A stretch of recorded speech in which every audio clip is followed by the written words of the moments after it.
देखिए, मैं जानती नहीं शहबाज गिल साहब हैं कौन। मुझे इल्म नहीं है कि वो आई रियली डोंट नो कि कौन साहब हैं, क्योंकि इतने किराए के तर्जुमान आए, कुछ ब्रीफ केस उठा के चले गए हैं, कुछ रह गए हैं पीछे गिने चुने। मुझे ऑनेस्टली अंदाज़ा नहीं, लेकिन इशू में मैं बात ज़रूर करूँगी कि जो शख्स शहबाज शरीफ को जेल की कुर्सी नहीं देता था नमाज़ पढ़ने के लिए, और एक एसेट रिकवरी यूनिट का सरबराह कैमरा लगा के देखता था कि जेल में शहबाज शरीफ को नमाज़ पढ़ने के लिए कुर्सी ना मिले। एक पूरा दफ्तर बनाया हुआ था इस काम को देखने के लिए, शहजाद अकबर साहब की शक्ल में। और खाना क्या मिल रहा है, रोटी क्या मिल रही है, 3 वक्त खाना क्या मिल रहा है, उसकी ड्यूटी पर वो मामूर थे।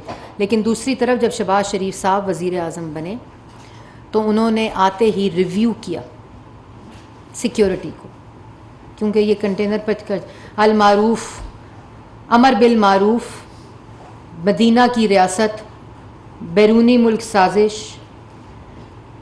मेरी जान को ख़तरा, मुल्क 4 टुकड़े खुदा न खास्ता, 3 टुकड़े खुदा न खास्ता, ये है सियासी बयानियाँ। तो उसमें जो बाकी तो हमारे हाथ से बाहर है, क्योंकि वो उनका ज़बान का ताल्लुक़ है डायरेक्टली।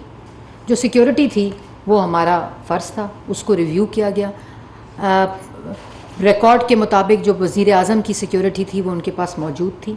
एंट्री और एग्ज़िट बनी गाला के जिस तरह वो थे, जिसमें सिक्योरिटी कैमरास थे, वो अभी तक मौजूद हैं। एक्स्ट्रा सिक्योरिटी इनको दी गई। इनको ये भी कहा गया कि आपका सिक्योरिटी अफसर आपको होना चाहिए, आपको दे देते हैं। उन्होंने एक अपना रख लिया। उसके अलावा जितनी सिक्योरिटी है, जितनी फूल प्रूफ, फिर दोबारा आपको याद होगा इन्होंने एक जलसे में कहा कि मेरी जान को ख़तरा है।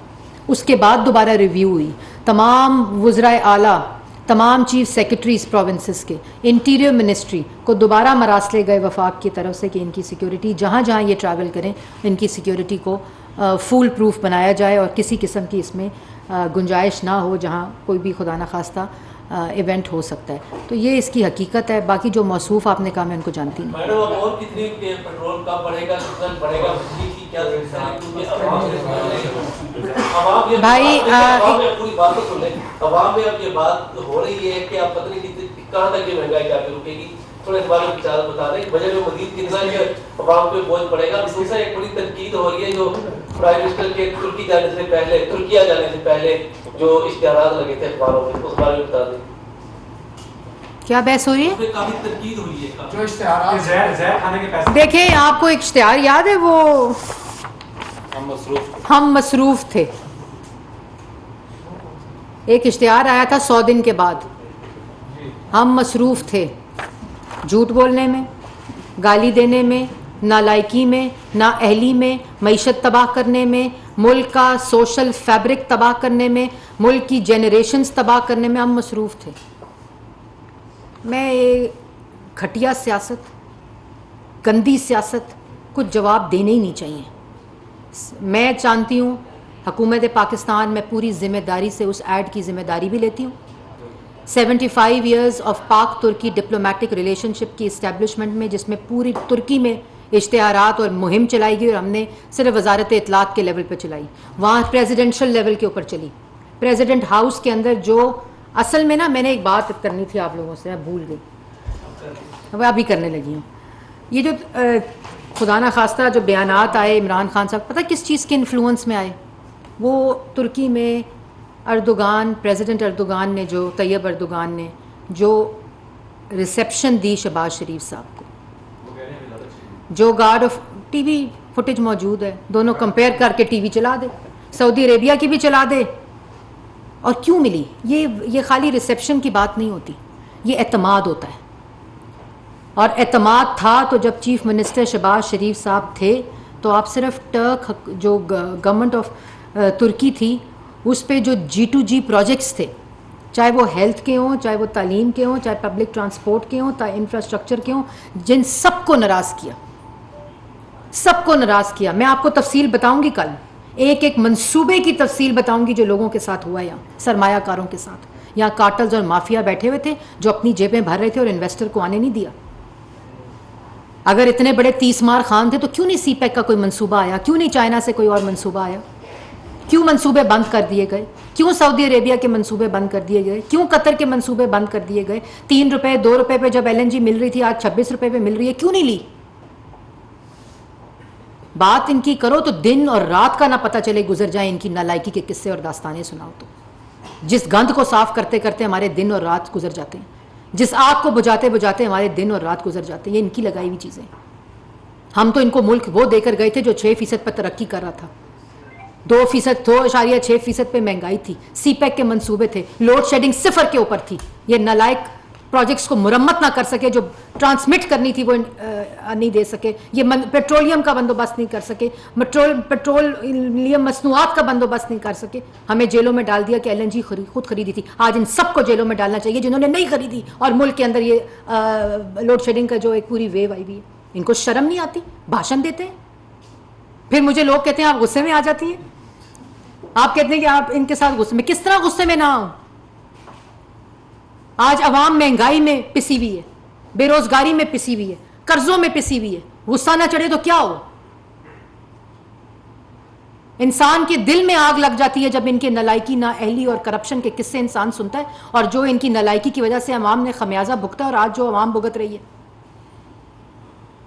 आग लग जाती है। मैं आपको कल टर्की और चाइना की सिर्फ मैं आपको सूरत हाल सुबह सुबह बताऊंगी यहाँ प्रेस टॉक में, जो वहां के इन्वेस्टर्स के साथ इन्होंने किया, जो आके प्राइम मिनिस्टर हाउस में रोए कि हमारे साथ 4 साल क्या हुआ है। वो जुलू, उनको वो क्या करती थी, लाहौर साफ करती थी, सॉलिड वेस्ट मैनेजमेंट की पिंडी और लाहौर में थी, जिसकी वजह से रोज लाहौर साफ होता था, गंद नहीं होता था। ये लाहौर का गंद नहीं साफ कर सके, उस कंपनी के इन्वेस्टर को जेल में डाल दिया। ये जिनकी मौसूफ की बात कर रहे थे ना, उस पर डेफेमेशन सूट किया हुआ कंपनी ने पाकिस्तान की अदालत में, जो पेश नहीं होता।